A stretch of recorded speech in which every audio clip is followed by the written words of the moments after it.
Good morning friends, कैसे हैं भाई आप लोग अच्छे होंगे, स्वस्थ होंगे। तैयारी आप लोगों का साथियों बहुत बढ़िया तरीके से चल रहा होगा मेरे साथियों। तो फ्रेंड्स, आप लोगों के लिए हम डेली लुसेंट और एनसीईआरटी के माध्यम से इतने सारे प्रश्न करा रहे हैं डेली।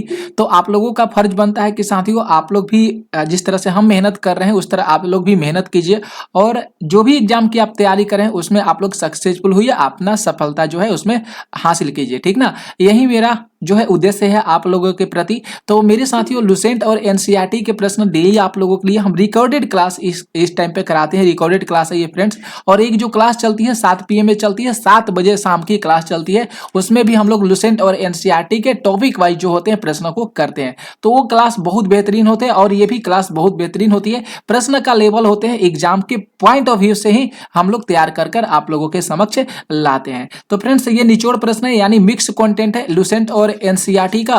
और प्रैक्टिस सेट हम लोगों का 17 नंबर का प्रैक्टिस सेट है और क्लास जो है हम लोगों का 102 नंबर का ये क्लास हो रहा है, ठीक है।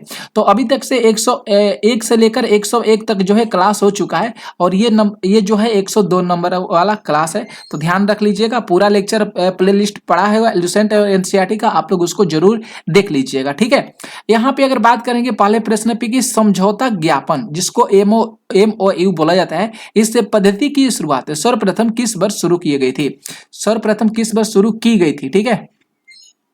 बहुत बढ़िया प्रश्न है, ठीक है। तो अगर बात करेंगे फ्रेंड्स मेरे भाई, याद रख लीजिएगा 1987 से 88 में जो है MOU मतलब किसका भैया? MOU जो है ना, ये पद्धति है, समझौता ज्ञापन पद्धति है। इसका शुरुआत किया गया था 1987 से लेकर 1988 में ना, ठीक ना। तो याद रख लीजिएगा, भूलना नहीं है आप लोगों को। बहुत बढ़िया बढ़िया प्रश्न करा रहे हैं।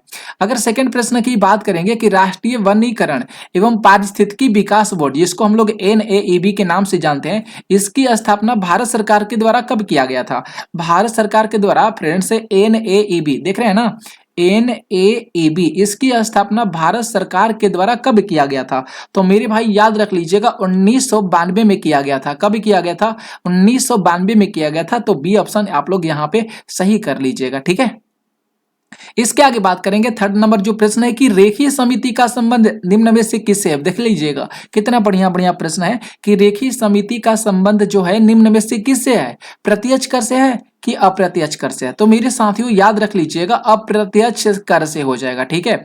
यहाँ पे जो बी ऑप्शन होगा ना साथियों, ये सही जाएगा कि रेखीय समिति का जो संबंध हो जाएगा यह अप्रत्यक्ष कर से हो जाएगा, ठीक ना। तो बी ऑप्शन आप लोग सही कर लीजिएगा। आगे बात करेंगे जो फोर्थ प्रश्न है, देखिएगा राष्ट्रीय महिला कोष की स्थापना, राष्ट्रीय महिला कोष की स्थापना किस पंचवर्षीय योजना के दौरान किया गया था? ये भी देख लीजिएगा कितना बढ़िया प्रश्न है, अपने आप में कितना सारे बहुत बढ़िया बढ़िया प्रश्न है कि राष्ट्रीय महिला कोष की स्थापना की बात किया गया फ्रेंड्स की इसकी स्थापना जो है किस पंचवर्षीय योजना के दौरान किया गया था, ठीक ना। तो मेरे भाई याद रख लीजिएगा 8वीं जो पंचवर्षीय योजना है ना, इसी के दौरान राष्ट्रीय महिला कोष की स्थापना किया गया था, ठीक है। तो यहां पे फ्रेंड्स सी ऑप्शन सही चला जाएगा, ठीक है। इसके आगे बात करेंगे अगला जो प्रश्न है, देख लीजिएगा 5 नंबर प्रश्न। यहाँ पे फ्रेंड्स 5 नंबर प्रश्न है कि निम्नलिखित में से किस मंदिर में 12 मीटर ऊंचा एक शिखर है जो भारतीय मंदिर निर्माण में शिखर का प्रथम उदाहरण के रूप में उसको जाना जाता है? भैया कौन सा है मंदिर जो 12 मीटर ऊंचा एक शिखर है, ठीक है, जिसका नाम हो जाएगा दशा अवतार मंदिर। क्या भैया? दशा अवतार मंदिर जो ये कहाँ पे स्थित है? देवगढ़ में स्थित है। ये मेरे साथियों कहाँ पे स्थित है? तो याद रख लीजिएगा देवगढ़ में स्थित हो जाएगा, ठीक है। तो यहाँ पे साथियों आप लोग जो है ए ऑप्शन को सही कर लीजिएगा, देवगढ़ में स्थित हो जाएगा, ठीक है। आगे बात करेंगे 6 नंबर प्रश्न पे। यहाँ पे देखिए 6 नंबर प्रश्न दिया गया है कि जलोढ़ मिट्टी में किसकी उपलब्धता जो होती है सर्वाधिक होती है? जलोढ़ मिट्टी में किसकी उपलब्धता सर्वाधिक होती है? तो पोटास का होता है। किसका उपलब्धता सबसे सर्वाधिक माना गया है? पोटास का माना गया है। तो बी ऑप्शन यहाँ पे सही चला जाएगा। 7 प्रश्न की अगर बात करेंगे फ्रेंड्स, 7 प्रश्न है कि माउंट हैरियट किसकी सबसे ऊंची चोटी है? ठीक है, माउंट हैरियट जो है ये किसकी सबसे ऊंची चोटी है? तो ये दक्षिण अंडमान की सबसे ऊंची चोटी है, जो ऑप्शन नंबर बी में दिया गया है ना साथियों, इसे सही कर लीजिएगा। याद भी आप लोगों दिमाग में करिएगा, ध्यान से सुनिएगा ना तो सब कुछ याद हो जाएगा आप लोगों को। तो माउंट हैरियट ये किसकी सबसे ऊंची चोटी है? तो ये दक्षिण अंडमान की ऊंची चोटी है, ठीक है। आगे बात करेंगे अगला जो प्रश्न है कि ब्राह्मणी और बैतरणी ये निम्न में से किसकी सहायक नदी है? ब्राह्मणी और बैतरणी जो है ये निम्न में से किसकी सहायक नदी है? तो महानदी की सहायक नदी है। ये साथियों बहुत बढ़िया प्रश्न है कि ब्राह्मणी और बैतरणी ये किसकी सहायक नदी है, तो महानदी की सहायक नदी है। यहाँ पे जो राइट आंसर की बात करेंगे साथियों, बी ऑप्शन सही चला जाएगा, ठीक है, ध्यान में रख लीजिएगा। आगे बात करेंगे, प्रश्न 9 है, देख लीजिएगा। यहाँ पे प्रश्न 9 दिया गया है कि निम्न में से कौन जो है सुमेलित नहीं है। क्या पूछा गया है, नहीं है, यहाँ पे सुमेलित नहीं है, क्योंकि यहाँ पे दर्श दिया गया है। दर्श के मतलब क्या होता है, दर्श के मतलब धारा ही होता है, दर्श के मतलब क्या होता है, धारा। यहाँ पे दिया गया है राज्य की बात किया है, ठीक है। तो देखिए यहाँ पे फ्रेंड्स कौन सा गलत है, जो जिला दारा की बात करेंगे ये तो जम्मू कश्मीर में हो जाएगा, बिल्कुल सही जाएगा, ठीक है। जो जिला दारा कहाँ पे, जम्मू कश्मीर में हो जाएगा, ये सही जाएगा। अगर फ्रेंड्स बी की बात करेंगे, रोहतांग दर्रा का, ये हिमाचल प्रदेश में है। रोहतांग दर्रा कहाँ पे है भैया, हिमाचल प्रदेश में हो जाएगा, एचपी में हो जाएगा, ठीक है। अगर चांगला की बात करेंगे ना, चांगला, चांगला जो है मेघालय में नहीं हो जाएगा, ये गलत जाएगा।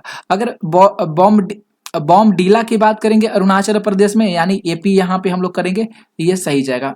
फ्रेंड्स यहाँ पे डी ऑप्शन, ए ऑप्शन और बी ऑप्शन सही जाएगा, लेकिन जो सी ऑप्शन में दिया गया है ना फ्रेंड्स, ये सही जाएगा नहीं है, सुमेलित नहीं है, गलत दिया गया, ठीक है। आगे बात करेंगे, देख लीजिएगा। अगला प्रश्न है 10 नंबर की, जल में आर्सेनिक की मात्रा में वृद्धि में से कौन सा रोग होता है। जल में जो आर्सेनिक की मात्रा घुला हुआ रहता है, इसकी वृद्धि से कौन सा रोग होता है। फ्रेंड्स बहुत बढ़िया प्रश्न है, ब्लैक फुट रोग होता है। कौन होता है फ्रेंड्स, कौन सा रोग होता है, ब्लैक फुट रोग होता है, ठीक है। तो यहाँ पे बी सही चला जाएगा। 11 बात करेंगे, 11 नंबर जो प्रश्न है कि केंद्रीय प्रदूषण नियंत्रण बोर्ड का मुख्यालय कहाँ पे है। तो केंद्रीय प्रदूषण बोर्ड का मुख्यालय नई दिल्ली में है। कहाँ पे स्थित है, तो फ्रेंड्स नई दिल्ली में स्थित है। ऑप्शन नंबर ए को सही आप लोग कर लीजिएगा, ठीक है। कितना बढ़िया बढ़िया प्रश्न आप लोग देख रहे हैं। और मेरे साथियों जो भी आप लोगों के पास ग्रुप होंगे ना, तो आप लोग इस लेक्चर को शेयर कर दीजिएगा, और आप लोग के लिए ये सारे प्रश्न इंपॉर्टेंस है, ठीक ना फ्रेंड्स है। आप लोग सब कुछ जानते ही हैं फ्रेंड्स, तो एक बार आप लोग इस लेक्चर को मेरे भाई शेयर कर दीजिएगा, जो भी आप लोगों के पास ग्रुप होंगे, ठीक है। अच्छा, आगे बात करेंगे, देखिएगा नेक्स्ट प्रश्न है 12 नंबर। यहाँ पे जो 12 प्रश्न दिया गया है कि बहमनी राज्य में अमीर ए जुमला किस विभाग से संबंधित था। देख लीजिए कितना बढ़िया बढ़िया प्रश्न है कि बहमनी राज्य में अमीर ए जुमला ये किस विभाग से संबंधित था। फ्रेंड्स मेरे भाई बहुत बढ़िया प्रश्न है, ठीक है। यहाँ पे अगर बी ऑप्शन की बात करेंगे, सीधा था ना, अर्थ विभाग के जो अध्यक्ष होते थे ना, इसी से रिलेटेड जो था अमीर ए जुमला है, ठीक है। ये किस विभाग से रिलेटेड है मेरे भाई, तो अर्थ विभाग के अध्यक्ष से रिलेटेड हो जाएगा अमीर ए जुमला, ठीक है। ये किस राज्य से है, तो बहमनी राज्य में है, ठीक है, ध्यान रख लीजिएगा। अगर 13 प्रश्न की बात करेंगे कि सनकादी संप्रदाय से संबंधित संत जो है निम्न में से कौन है। सनकादी संप्रदाय से संबंधित जो संत है, इनमें से कौन हो जाएंगे। तो मेरे साथियों याद रख लीजिएगा, निम्बकाचार्य के बाद यहाँ पे जो आ जाता है, ये सही जाएगा, निम्बकाचार्य, ठीक है। तो सनकादी संप्रदाय से संबंधित संत कौन है, तो निम्बकाचार्य याद करना होगा। ऑप्शन नंबर ए को आप लोग सही कर लीजिएगा। इसके आगे बात करेंगे 14 प्रश्न पे कि सर्वप्रथम दिल्ली के अमीरों का दमन करने वाले सल्तनत कालीन शासक का क्या नाम था। बहुत बढ़िया प्रश्न है। इनका जो नाम था इल्तुतमिश था। क्या नाम था मेरे भाई, इल्तुतमिश था ना। कि सर्वप्रथम दिल्ली के अमीरों का दमन करने वाले भैया सल्तनत कालीन शासक का क्या नाम था, इल्तुतमिश था। बी ऑप्शन सही जाएगा। अगर प्रश्न बात करेंगे 15 प्रश्न का, ध्यान से देखिएगा।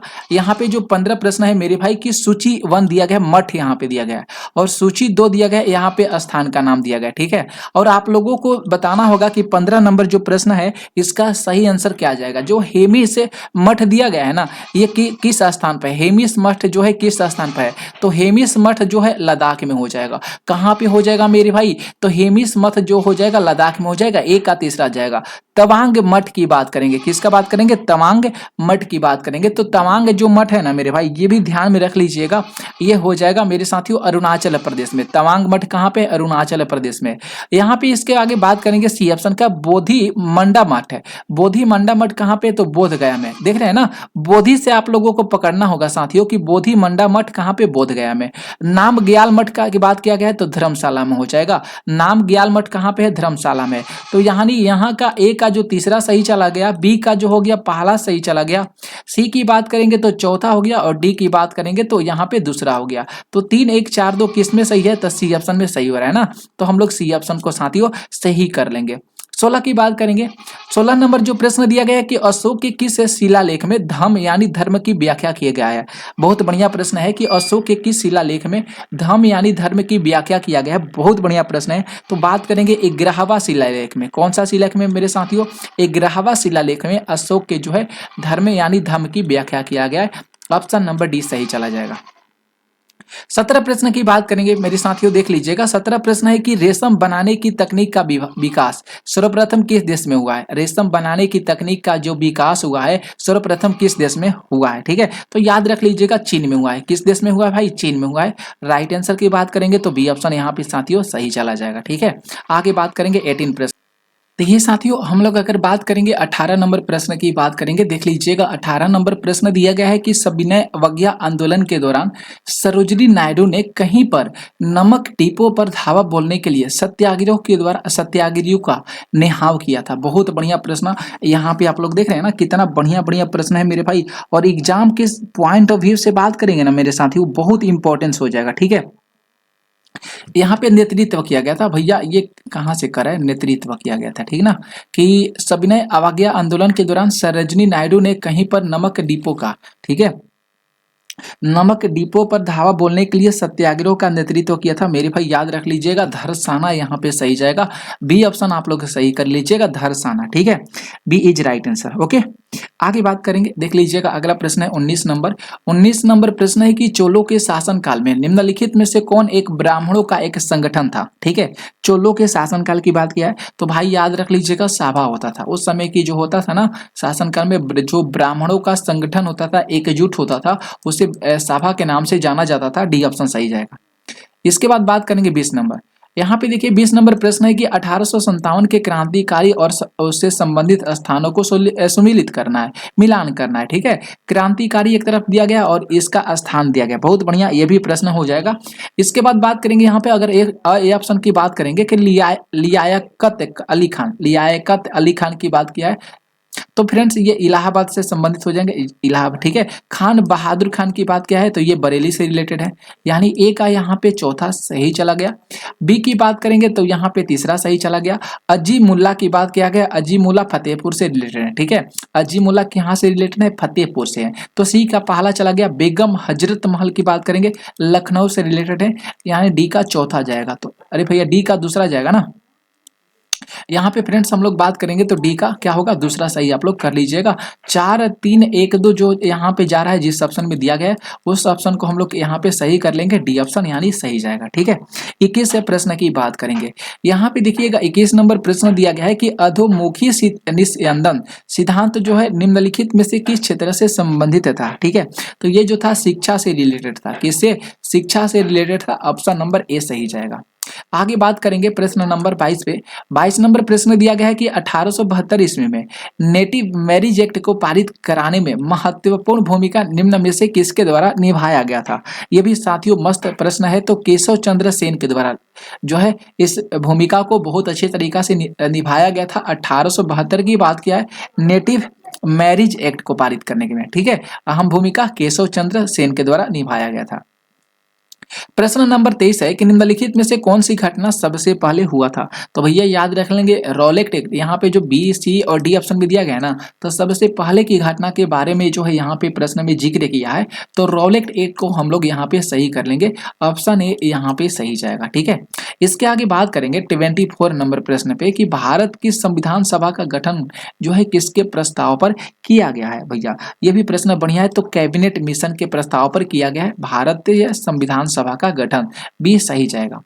अगर बात करेंगे 25 नंबर प्रश्न की, देखिएगा निम्नलिखित में से मैकियावेली के लिए सरकार का कौन सा रूप जो है आदर्श माना गया है। मैकियावेली के लिए तो वह माना गया है गणतंत्र को माना गया है। किसको? मैकियावेली के लिए सरकार का कौन सा रूप आदर्श माना गया है? वह गणतंत्र को माना गया है। ऑप्शन नंबर ए सही जाएगा, ओके। प्रश्न नंबर बात करेंगे 26 नंबर का कि निम्नलिखित में से कौन सा रीट व्यक्तिगत स्वतंत्र का बुलवर्क है।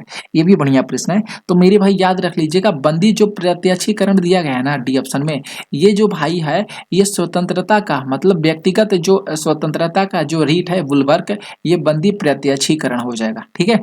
तो डी ऑप्शन को आप लोग सही कर लीजिएगा। अगर बात करेंगे प्रश्न नंबर यहाँ पे फ्रेंड्स 27 नंबर प्रश्न पे इसको भी ध्यान से देख लीजिएगा, कितना बढ़िया बढ़िया प्रश्न है। ठीक है, तो यहाँ पे अगर बात किया गया है कि निम्नलिखित में से कौन सा है, यहाँ पे होना चाहिए, क्या होना चाहिए, कौन सा होना चाहिए, कौन सा भारतीय संविधान द्वारा प्रत्याभूत मौलिक अधिकार है, प्रत्याभूत मौलिक अधिकार है। ठीक है, ये भी बात बहुत बढ़िया प्रश्न की बात किया, समानता का अधिकार की बात करेंगे ना साथियों, ये सही जाएगा, यानी डी ऑप्शन सही कर लीजिएगा। प्रश्न बात करेंगे 28 प्रश्न पे कि भारतीय संविधान में राज्य के नीति निर्देशक तत्वों को शामिल करने का मुख्य कारण क्या माना गया है। ठीक है, तो उसका जो मुख्य कारण माना गया है फ्रेंड्स, जो कल्याणकारी राज्य की स्थापना है ना, ये मेरे भाई राज्य के नीति निर्देशक तत्वों को शामिल करने का मुख्य रीजन माना गया है, कल्याणकारी राज्य की स्थापना। ये ऑप्शन को आप लोग सही कर लीजिएगा। प्रश्न की बात करेंगे 29 नंबर की, निम्नलिखित में से कौन सी समिति संसद की अस्थायी समिति नहीं है। संसद की अस्थायी समिति कौन सी नहीं है, तो वित्त मंत्रालय की जो परामर्शदात्री समिति है ना, ये संसद की अस्थायी समिति नहीं है। ठीक है, तो डी ऑप्शन को सही करिएगा। अगर प्रश्न 30 की बात करेंगे कि केंद्रीय मंत्रिपरिषद के विरुद्ध अविश्वास प्रस्ताव जो है कहाँ पर प्रस्तुत किया जाता है, ये भी बढ़िया प्रश्न है। तो कहाँ पे भैया अविश्वास प्रस्ताव होते हैं, जो केंद्रीय मंत्रिपरिषद के विरुद्ध प्रस्ताव को पेश किया जाता है, प्रस्तुत किया जाता है, कहाँ पे किया जाता है, तो लोकसभा में किया जाता है। कहाँ पे, केवल लोकसभा में किया जाता है, क्योंकि वह सेंट्रल लेवल के होते हैं ना, ये ध्यान रख लीजिएगा। आगे बात करेंगे, प्रश्न नंबर 31 है कि जैविक ऑक्सीजन आवश्यकता एक प्रकार का प्रदूषण सूचकांक है। भैया किसका है भैया, तो याद रख लीजिएगा, जलीय वातावरण में है। किसमें, जलीय वातावरण में। ठीक है, ये ऑप्शन यहाँ पे सही जाएगा। प्रश्न नंबर 32 की बात करेंगे। प्रश्न नंबर 32 देखिएगा फ्रेंड्स कि नदी का प्रदूषण मापा जाता है। नदी का प्रदूषण कैसे मापा जाता है, तो जो जल में घुली हुई ऑक्सीजन की जो मात्रा होती है ना, जैसे जल की बात किया है तो जल का तो सूत्र हम लोग जानते हैं H2O होता है। मतलब भैया जल जो मिलकर बनता है, ऑक्सीजन और हाइड्रोजन को मिलाकर जल को बनाया जाता है। तो वही बात यहाँ पे बोला गया है कि नदी का प्रदूषण कैसे मापा जाता है, तो जो जल में घुला हुआ ऑक्सीजन की मात्रा होता है ना फ्रेंड्स, उसी को एकांकी के तौर पे, मतलब बात करेंगे मापांक के तौर पे, उसको मापा जाता है। ठीक है, तो यहाँ पे डी ऑप्शन को हम लोग कर लेंगे सही आंसर। इसके आगे बात करेंगे यहाँ पे 33 नंबर जो प्रश्न है कि शुक्ला फांटा वन्य जीव अभ्यारण्य ये कहाँ पे स्थित है, तो शुक्ला फांटा वन्य जीव अभ्यारण्य नेपाल में हो जाएगा। कौन सा देश में स्थित है, तो नेपाल में हो जाएगा, बी ऑप्शन यहाँ पे सही जाएगा। ठीक है ना, शुक्ला फांटा याद रख लीजिएगा, बढ़िया है। ठीक है, अगर 34 प्रश्न की बात करेंगे कि लघु रेडियो तरंग जिसको शॉर्ट रेडियो वेव्स के नाम से जानते हैं, इसके खोज करने वाले जो वैज्ञानिक हैं, इन किसके द्वारा किया गया था, उस वैज्ञानिक का क्या नाम था मेरे भाई, उस वैज्ञानिक का नाम था हेनरिक हर्ट्ज था। ठीक है, लघु रेडियो तरंग जिसको शॉर्ट रेडियो वेव्स बोलते हैं, इन ये जो वैज्ञानिक थे जिनका नाम था हेनरिक हर्ट्ज था। ऑप्शन नंबर ये सही जाएगा। प्रश्न 35 की बात करेंगे, कील उखाड़ने का हथौड़ा किस उत्तोलक की श्रेणी का उदाहरण माना जाता है, तो ये माना जाता है प्रथम उत्तोलक श्रेणी का उदाहरण माना जाता है। ठीक है, कील उखाड़ने का जो हथौड़ा होता है ये किस उत्तोलक श्रेणी का उदाहरण माना जाता है, तो प्रथम उत्तोलक श्रेणी का उदाहरण माना जाता है। ऑप्शन ये सही जाएगा। प्रश्न 36 की बात करेंगे, निम्नलिखित में से कौन सी युक्ति यांत्रिक ऊर्जा को विद्युत ऊर्जा में रूपांतरण करता है, तो यांत्रिक ऊर्जा को विद्युत ऊर्जा में रूपांतरण करता है, डायनेमो करता है। ठीक है, टरबाइन भी करता है, जैसे यहाँ पे टरबाइन की बात किया गया ना, टरबाइन भी करता है, यहाँ पे पवन चक्की भी करता है। मतलब यहाँ पे डी ऑप्शन की बात करेंगे, ये सही जाएगा, यहाँ पे तीनों करता है। ठीक है, प्रश्न 37 की बात करेंगे, यहाँ पे जो गुरुत्वा अरे भैया गुरुत्वीय कर्षण की बात किया है। ठीक है, यहाँ पे गुरुत्वीय बात किया गया इस तरह से। ठीक है, इस तरह से दिया गया गुरुत्वीय त्वरण यानी जी के संबंध में कौन सा कथन यहाँ पे असत्य पूछा गया है, रॉन्ग पूछा गया है, कौन सा भैया गलत है, तो बात करेंगे यहाँ पे फ्रेंड्स, ध्यान से देख लीजिएगा। यहाँ पे जी का मान है, जी का मान जो है भिन्न भिन्न स्थानों पर भिन्न भिन्न होता है, गलत बात, ये सही कह रहा है। ठीक है, ये भैया सही बात है। स्वाभाविक रूप से बात करेंगे, जो ग्रेविटेशनल यानी फोर्स होता है जिसको गुरुत्वीय त्वरण बोलते हैं, इसका मान जो अलग अलग स्थान पर अलग अलग होता है। ठीक है, जी का मान 9.8 मीटर प्रति सेकेंड होता है, बिल्कुल सही बात है। जी जो होता है अदिश राशि होता है, भैया ये गलत बात कह रहा है। जी जो होता है मतलब जो गुरुत्वीय त्वरण होता है, इसका ये जो होता है अदिश राशि नहीं होता है। प्रश्न नंबर 38 की बात करेंगे, द्रवों के तापमान में वृद्धि करने पर उसके श्यानता पर क्या प्रभाव पड़ता है, तो उसके श्यानता जो होता है घट जाता है। क्या होता है, उसकी श्यानता क्या होता है मेरे भाई, घट जाता है, बी ऑप्शन सही जाएगा। ठीक है, इसके आगे बात करेंगे 39 नंबर प्रश्न है कि निम्नलिखित में से कौन सा तत्व विद्युत धारा का चालक माना जाता है, तो सिल्वर जो होता है ना, ये विद्युत धारा का चालक माना जाता है। बी ऑप्शन को आप लोग सही कर लीजिएगा। इसके आगे बात करेंगे, प्रश्न 40 है। 40 नंबर प्रश्न दिया गया है यहाँ पे कि प्रकाश संश्लेषण प्रकाश, यहाँ पे फ्रेंड्स संश्लेषण, ठीक है, प्रकाश संश्लेषण के दौरान ऑक्सीजन किस प्रकार जो होते हैं विमोचित होता है, ये भी बढ़िया प्रश्न है। तो जल का प्रकाश का अपघटन की वजह से होते हैं जो ये होते हैं ऑक्सीजन विमोचित हो जाते हैं। तो बी ऑप्शन यहाँ पे आप लोग मेरे साथियों आप लोग सही कर लीजिएगा, ठीक है। इसके आगे बात करेंगे 41 नंबर जो प्रश्न है कि राष्ट्र की संपदा में निम्नलिखित में से किसको शामिल नहीं किया जाता है, राष्ट्र की संपदा में। तो मेरे भाई याद रख लीजिएगा मुद्रा जो पूर्ति होता है ना, तो राष्ट्र की संपदा में इसको शामिल नहीं किया जाता है, सी ऑप्शन सही जाएगा। अगर यहाँ पे 42 प्रश्न की बात करेंगे, बंदी की द्विधा जिसको प्रिजनर्स डायलेमा बोलते हैं, ये शब्द जो है किससे संबंधित हो जाएगा, ये मेरे भाई बहुत बढ़िया प्रश्न है, ठीक है। तो बात करेंगे जो क्रीड़ा सिद्धांत के अंतर्गत जो स्थितियां आती है ना, स्थितियों में से एक ये भाई इसी से रिलेटेड हो जाएगा, प्रिजनर्स डायलेमा, ठीक है, ये ध्यान रख लीजिएगा, डी ऑप्शन आप लोग सही कर लीजिएगा। प्रश्न बात करेंगे 43 प्रश्न पे कि ईएनडीपी का बहुआयामी निर्धनता सूचकांक कितने प्रत्ययों से मिलकर बना हुआ है, ये भी बढ़िया प्रश्न है। तो मेरे भाई 10 प्रत्ययों से मिलकर बना है, ठीक है, सी ऑप्शन सही करिएगा कि ईएनडीपी का जो बहुआयामी निर्धनता सूचकांक है ये फ्रेंड्स 10 जो है फ्रेंड्स प्रत्ययों से मिलकर बना हुआ है, ठीक है। आगे बात करेंगे प्रश्न नंबर 44 है, मनुष्य की जीभ के किस भाग में कुहावाइट की संवेदना जो होती है देखने को मिलती है, ठीक है, होती है, ये भी बात बढ़िया प्रश्न पूछा गया। जो जीभ का पिछला भाग होता है ना, पीछे वाला भाग, वहीं पे देखने को मिलता है कुहावाइट के जैसा बुंदा बुंदा टाइप के निकलता है ना, वही होता है। प्रश्न 45 है कि निम्नलिखित में से कौन सा एंजाइम प्रोटीन को पेप्टोन में बदलता है, बढ़िया प्रश्न है। तो याद रख लीजिएगा पेप्सिन बदलता है, कौन बदलता है, पेप्सिन बदलता है, सी सही जाएगा। प्रश्न नंबर 46 की बात करेंगे, निम्न में से कौन सा विटामिन हमारे शरीर में सबसे तीव्रता से बनता है। तो भैया याद रख लीजिएगा विटामिन कौन बनता है, तो विटामिन डी बनता है जो सबसे ज्यादा तीव्रता से बनता है हमारे शरीर में, विटामिन डी।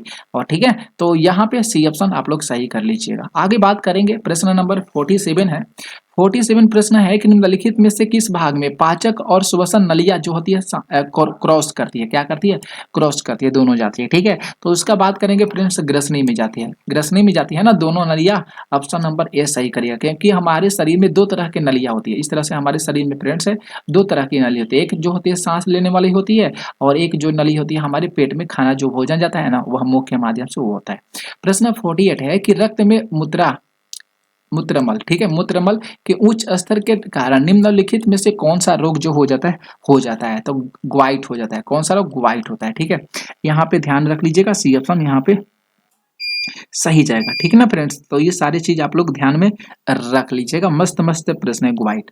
आगे बात करेंगे प्रश्न 49 प्रश्न है कि आंख का वह कौन सा भाग है जिसमें वर्णक होता है जो किसी व्यक्ति की आंखों का रंग को क्या करता है, निश्चित करता है, ठीक है। तो अगर बात करेंगे फ्रेंड्स उसका नाम है आइरिस, ठीक है, सी ऑप्शन सही जाएगा। अगर 50 प्रश्न की बात करेंगे, गोल कृमि एक मानव परजीवी है जो निम्न में से किसमें पाया जाता है, तो मेरे भाई याद रख लीजिएगा क्षुद्रांत में पाया जाता है, कहाँ पे, क्षुद्रांत में पाया, क्षुद्रांत में, ठीक है, ए ऑप्शन सही जाएगा। तो मस्त मस्त प्रश्न थे, शानदार प्रश्न थे आपके एग्जाम के पॉइंट ऑफ व्यू से। तो ये लेक्चर आप लोगों को कैसा लगा जरूर कमेंट करके बताइएगा, इस वीडियो को शेयर कर दीजिएगा आप लोग। ओके, मिलते हैं अगले क्लास में, थैंक यू।